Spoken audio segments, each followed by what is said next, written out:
Welcome to This Week in Warframe, a series where I keep you updated on the past week of Warframe, from announcements made by DE that don't necessarily warrant their own videos, to community fan art, posts, and updates. So without further ado, let's go over DE's announcements and news from the 4th of February to the 10th. Starting it off, we had Devstream 104. Now, in this Devstream, they did address the issue regarding the Prime Vault accessories and it having its own individual pack. So what they did was ask the community how they would like DE to distribute the Prime Vault accessories pack.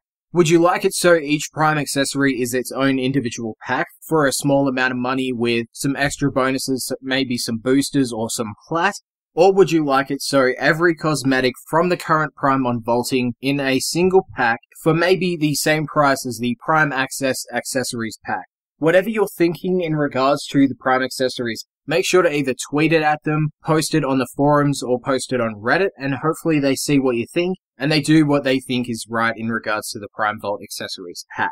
Now moving on, they also showed off their progress for Dark Sectors.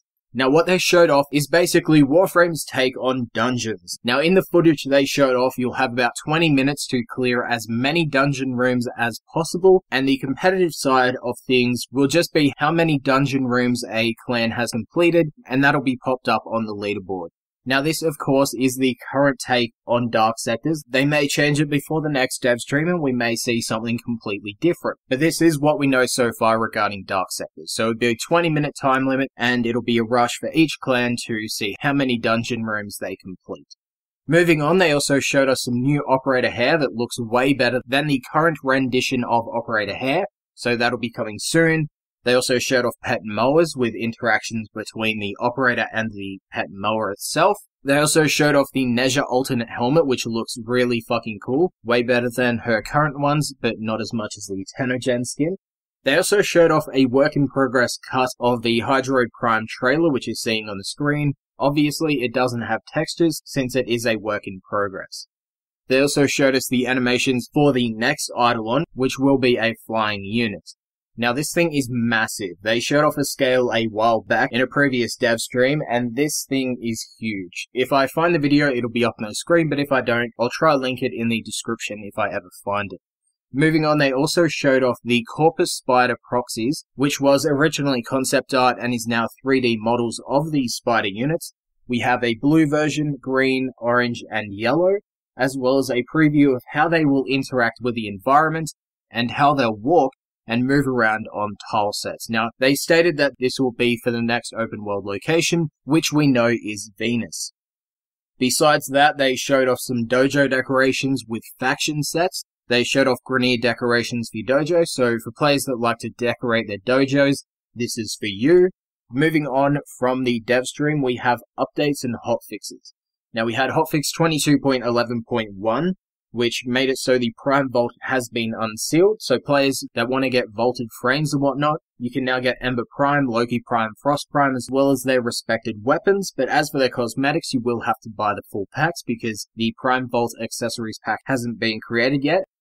Now, in order to farm for these, you will have to play the Plains of Eidolon bounties, as that is the only location that these Prime Vault relics will be farmable through, besides that of Trade Chat and, of course, the Syndicate Relic packs. So, those are your three options in regards to farming the Prime Vault. We also had a few comments from DE Drew on the forums as well regarding the Prime Vault and the Prime Vaulted relics specifically. They're up on your screen if you want to read them. It's just basically explaining why they chose to do it through bounties, as well as say that they are listening to feedback, both negative and positive, as long as it is, of course, constructive and not dev bashing.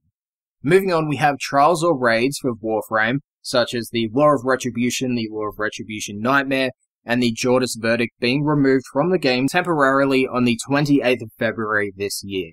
On that date, they will no longer be in the game and players won't be able to play them.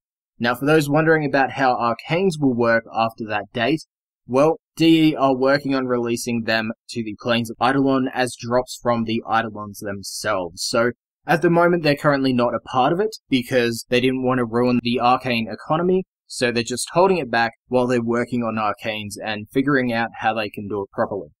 Now, while I'm on the topic of Arcanes, just before I go back to the Trials issue, Steve did tweet out that they are working on Arcane slots for your Warframe, which hopefully means that we won't need multiple sets of the same Arcane on multiple Warframes just to have the variety. So hopefully we just have one Arcane set that we can put on each of the Warframes without the need of having multiple. Now going back to trials. For players that have completed a trial anywhere throughout their Warframe career, you will receive a special Saqqara. Now a Saqqara is the icon emblem thing on your Warframe shoulders, so once the raids get removed temporarily, you'll get a free Saqqara, probably through an inbox message.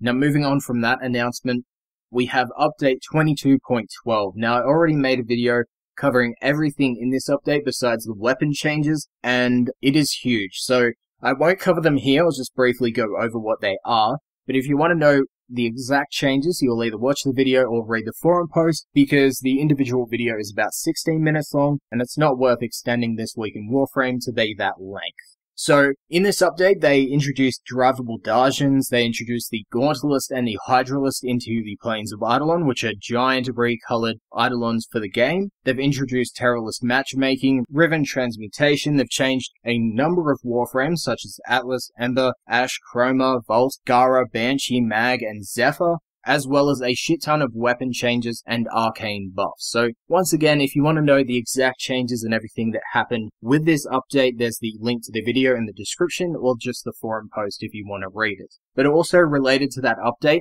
DE created 3 different feedback mega threads on the forums for players to voice their suggestions and feedback for the changes that came to the Warframes, weapons, and the Gantulyst and Megalith. So if you want to have your voice heard, or at least a chance of it being heard, make sure you leave your constructive feedback on either of those mega threads. Now after that update, there was 2 hotfixes with hotfix 22.12.1 and 22.12.2, with just fixing a number of things and changing the sounds of the Redeemer and Sapa. We then have Steve on Twitter announcing that a new Captura feature will be coming soon, and that will be player-placed cameras that can then be automated while a player moves around, which is great for content creators as well as players that just love Captura. So that's a feature coming soon to the game as well. Now, as for our last post in this week in Warframe, just before recording this video, we have the Heart of Ordis, which is the Valentines event for Warframe. Now, there's no Conclave event as of recording this video, but for players that want a free color palette, you can pick up the Valentine color picker for 1 credit in the market, the Eros Arrow skin for 5,000 credits, the Eros Oro ornament for your Orbiter for 50,000 credits, or the Donwyn Glyph bundle for 80 plat, or if you want to get the glyphs individually, they'll be 20 plat each.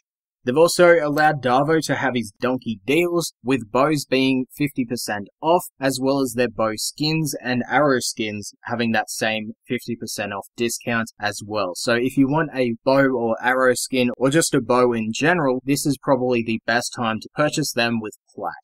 Anyway, that is it for this week in Warframe. If you found this video informative, make sure to leave a like. If you think I can improve upon the series, or you just want to leave your thoughts on anything I talked about today, you can of course do so with a comment down below. If you missed out on last week's episode of This Week in Warframe, you can check it out by clicking the annotation on the screen. Thank you for watching, and I'll see you guys next time.